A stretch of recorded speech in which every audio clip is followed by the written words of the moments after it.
So you're thinking of moving to Denver, Colorado. Well, hold up. It's not all rainbows and postcard images here of the great state of Colorado. There are some negative things that we want you to know about, especially if you're moving from the coasts like New York, California, or other states like Illinois, Texas, Florida, Georgia. We just want to get you some knowledge before you move to Colorado so you come more prepared. So let's go ahead and get into it now.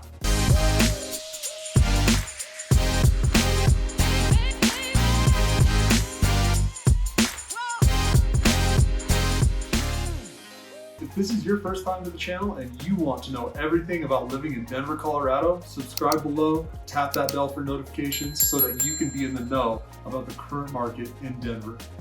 My name is Reed, this is my business partner Robin, and we get calls and emails every single day from people just like you looking to make their move to Denver.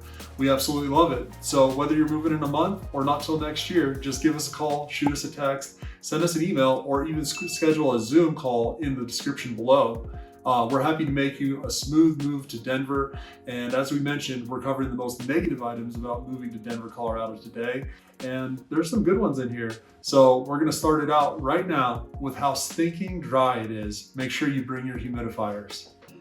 So yes, Colorado is very dry, and I think a lot of folks don't realize that. You see these postcard images of, very beautiful mountains, rivers, lakes, but when you get here, you really understand how dry it is. As Reed mentioned, you absolutely should be purchasing a humidifier when you get here. So I grew up in Colorado, so I never really knew there was much of a difference. Then I went off to college in San Diego, California, where the humidity was shocking to me. I was like, wow, it's really humid here. I don't have to put lotion on anymore, and then met my wife in South America, and she's from Brazil. And when we moved back here together about 6 years ago, she realized how dry it was here, and she almost could not stand it. I mean, talk about in the winter, sometimes you're waking up like with a bloody nose because it's so dry.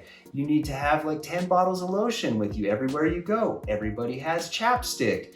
This is something that you're gonna need to be prepared for here in Colorado because the humidity level goes down to about 0, especially in the winter time, unless it's snowing. So that's the first reason that I think a lot of folks might not enjoy living in Colorado. So the second reason that you might not like it here in Colorado is allergy season. And boy, it's really been hitting me hard this year. We live with a little bit of land and we have a lot of native grasses and weeds growing up here.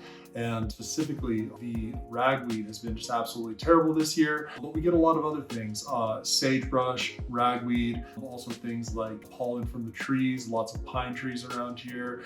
And the allergy season can get quite intense. So, a lot of people recommend doing nasal rinses, bringing your Zyrtec, and just make sure you're prepared when you come out here, especially during the spring and summer months. Kind of ties into the dryness. I mean, you're going to have a neti pod, I think is where we're going with this. You're going to have to flush the sinuses out, whether you have allergies or because it's super dry here. So just be prepared. Yeah, and be sure to ask your doctor what they think too. No medical advice. We're not doctors. The third reason why people might not like living here in Colorado is because you will be driving on some snow and ice. So in the wintertime, yes, we do get snowstorms, surprise, surprise. But what a lot of folks don't know about is that we have what's called black ice on our roads. What that means is you can't really see that the ice is there. And so all of a sudden you're driving down the road and you feel a little bit of slip and your tires lose traction. That can be pretty scary. So you really have to learn how to read the roads when you're driving in snow and ice. And a lot of folks who move here from California or Texas might not be as used to that. And so that's something you just really have to be mentally prepared for, and you just kind of learn with time. Absolutely. Your first time driving in the snow and ice, you'll probably be a little bit unnerved, but sooner than later, you're going to get used to the driving conditions out here. You're going to notice when you feel like there may be some ice or black ice present. And really on those snowy days, go slow, stay safe, and use your gears and not just your brakes. All right, the fourth reason that you may not want to move to Colorado, to Denver, Colorado, is the constant road construction. So we kind of talked earlier about, driving on those frozen roads. Well, the nature of a cycle in which roads freeze and then roads thaw, which they happen a lot. We get, over 300 days of sunshine here in the state of Colorado on a yearly basis. So the snow doesn't stick around for a long time, but it does thaw. And that cycle of freeze thaw is really hard on the road surfaces. It results in us having tons of road construction all through the summer months usually. We always try to get up into the mountains, and there'll be some construction on I-70 as well. So it does certainly affect your day-to-day. Be prepared to see, those guys out there in the orange and yellow suit with the signs delaying your arrival at times. The other reason that we have all kinds of road construction all the time is due to our geography. We're a mountainous state, and here in the Denver area, we're right at the base of the foothills. So as you go to the west, very constricted on where we can place roads and how we can enlarge those roads or not based on how the mountains run. So you'll notice that this often does require quite a bit of road construction to repair these roads, as they are fairly congested in use. So the fifth reason and the final reason that we think you might be not prepared or you might not like moving to Denver, Colorado is the lack of water, specifically lakes. So again, folks who are moving from Texas or California, Florida maybe, you probably have a lot more lakes than we do here in Colorado. We don't have a lot of water.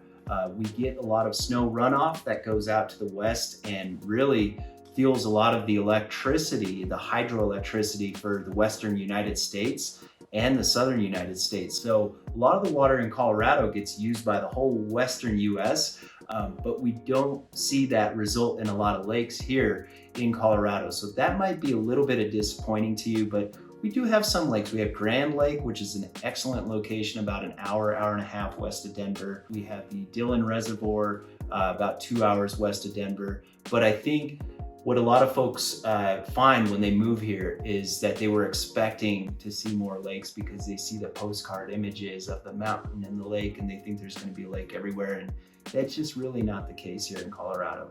So that pretty much wraps up this video on what we consider to be some of the biggest downsides of moving to Denver. But just like any other place, there's pros and cons to living here. We wouldn't really choose to live anywhere else. So again, we hope you found some value in this video. Whether you're moving in a month or next year, be sure to give us a call, shoot us a text, send us an email, or schedule a Zoom. You can find all those links below in the description. And we hope to speak with you soon and show you around town. See you next time.